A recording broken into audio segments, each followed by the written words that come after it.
Part 2 of the Gen 2 oil pump gear install. Let's see what's in the oil pan.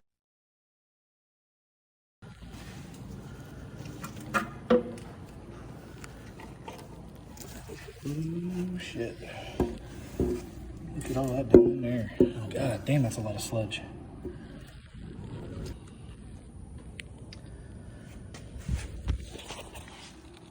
Yeah, I don't think this has 50,000 miles on it.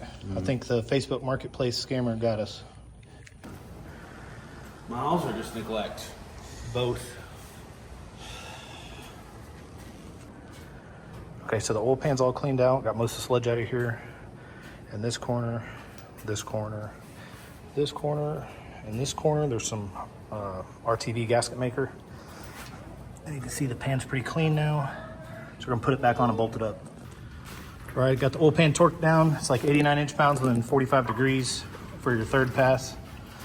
I just ran them in tight with the little zip gun first. We're gonna roll it back over, pour some oil on the cam caps and the phasers, and then put the valve covers on it.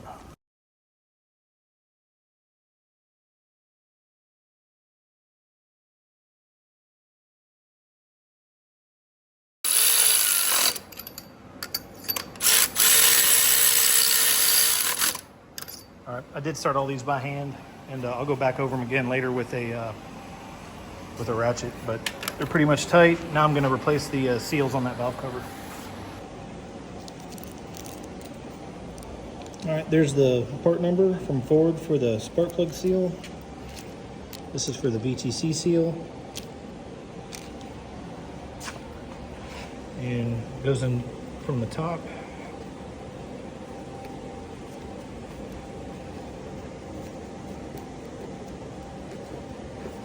And you just push them down flush. You'll see on the bottom how it's sitting in there. So this one I pushed it in a little bit too far.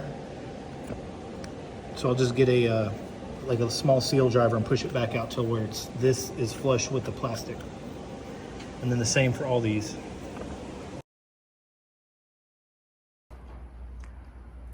All right, that's it for this Gen 2. It's got a new boundary oil pump with billet gears and sprocket, Boss 302 tensioners and guides. We are reusing the stock chains. It did get new VCT solenoids, new 5110 NGK spark plugs, I think. They are gapped at 27. All new gaskets for the VCT solenoids and spark plugs and the valve covers.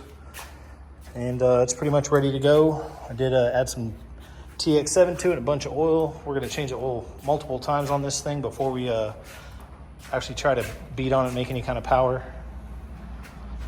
If you got any questions, hit me up. Thanks for watching.